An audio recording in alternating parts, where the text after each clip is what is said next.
Hello and welcome to The Unexpected List. With me as always is my only contestant, Sarah.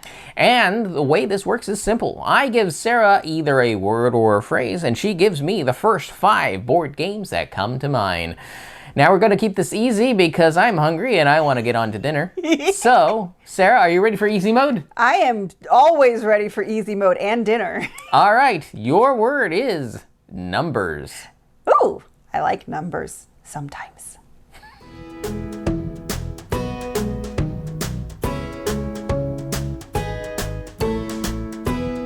All right, we're back with Sarah's unexpected stack. Sarah, tell us a bit about number 1. All right. Well, actually, I don't think these are going to be very unexpected because they're all about numbers. You made it really easy. Okay. So, number 1 is No Thanks, which ironically, I don't really like to play very much. It's when you're feeling about number avoidance. Yes, number avoidance. I normally like to avoid this, but this is the kind of game that's really great to have in any library because it is very easy to play. For our copy, also, Will brailled it so we can play it with his family who are all visually impaired. And it's simple enough that they understand it. Mm-hmm. So it's just a really great, easy game about trying to not get points, but you will get points because you can't not get points in No Thanks. But yeah, I don't know what else to say about it. It's No Thanks. All right. Number 1, again. I'm not sure you got this number thing down. Since we're not ranking them, they are all number 1. Fair enough. In your book. Well, Skyjo is definitely one of my favorites. This is just a really fun game. It can be played to, like up to 8 players, but it also is really good at 2 players. This is the game that trolls you because you are trying to get a low score. So you're trying to get rid of all the high numbered cards. You really hate numbers, don't you? I really hate numbers, but I love this game because you're like, oh, I need a 8, and I'm like, there's a card that's a 12, and I'm like, nope, I don't want that, and then you draw another card, and it's a 12. Yeah. So it's a lot of fun. There's usually a lot of laughs. Probably one of the games we've recommended the most for people to pick up. Yeah, when it comes to game recommendations, because, usually... Period. It doesn't even matter about anything else. We always tend to recommend Skyjo. As much as I say No Thanks is a really great game to have in your library, I think Skyjo should also be in everyone's library. Oddly, there are a lot of people that don't know about this game.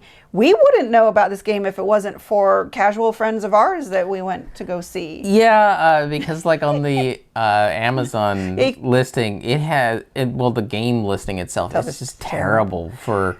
It's great party game for the people and the families to be like, what are you even talking about? And the weird part is, I've really only seen it on Amazon. I don't think most board game stores carry it. It is, I believe, a French company. Walmart carries it. Walmart carries it? Yeah. Okay. Well, I think they carry it online. I don't think they carry it in their stores. No.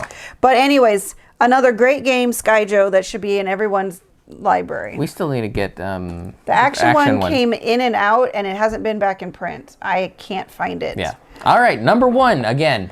All right, we've got Spots. This is an adorable little game that I knew nothing about, but somebody recommended, and I put it on my wish list, and I got it for the holidays. It's on Board Game Arena. This one is on Board Game Arenas. Highly recommend you check it out.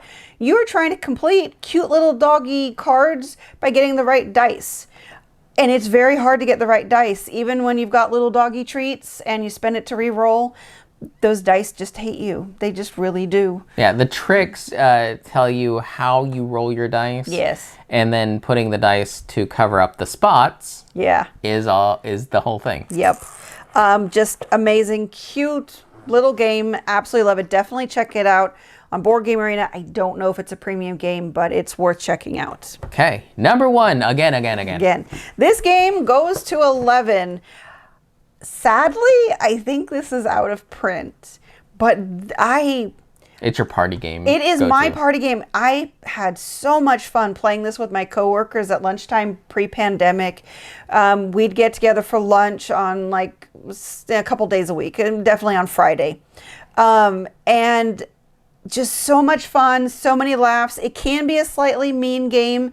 And in fact, that's when it's its best. That is when it's its best. Because you're just sitting there being quiet while the other 2 or 3 people are like in this war, Yeah. out for blood, and they're like, And they hold grudges, so in from one game to the next, because it plays so fast. You could play several games in, half hour, 45 minutes.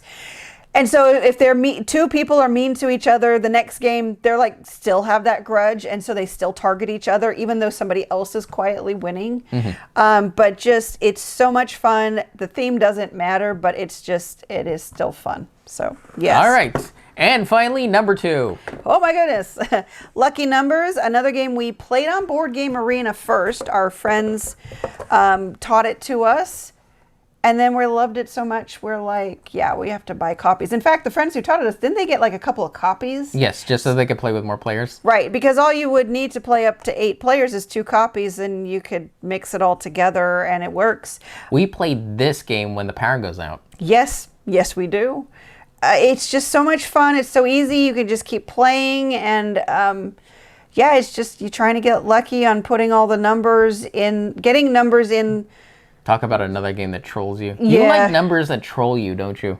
Evidently, I like those kind of games where, yeah, you're like trying really hard and the game's just like, nope, not going to give it to you, not going to give you what you want, but they'll give you what you want to someone else. Yeah. Yeah. The other thing I like about this game is it introduced a rule variant that you can play on BGA. And we liked it so much that even though it's not in the printed rules, we play it with the physical version. Yeah, it's I'm trying to remember what it is, but it's okay. Yes. It's fun. Yes. So Bruno Vario? Yeah, something like where that. Where if you get diagonal numbers that are the same, you can take another turn. Yeah, it adds a bit more randomness, craziness, especially you can, luckily, if you get lucky, domino it to get multiple turns in a row. Or even make a bad turn to get an extra turn to fix your turn. Yes. It's cool stuff. So there you go. Games about numbers. What did I forget, Will? Super Mega Lucky Box. Well, duh.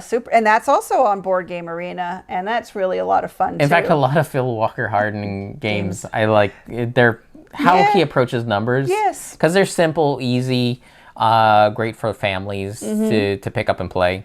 Agreed. Anything else? Yeah, Red 7. That is yes. We don't have it anymore, just it was a little hard for me to play.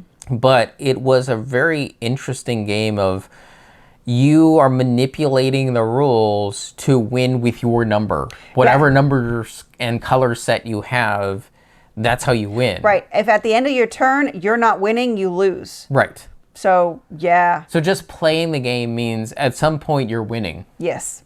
that I just thought was a very, very interesting approach to gaming. Agreed.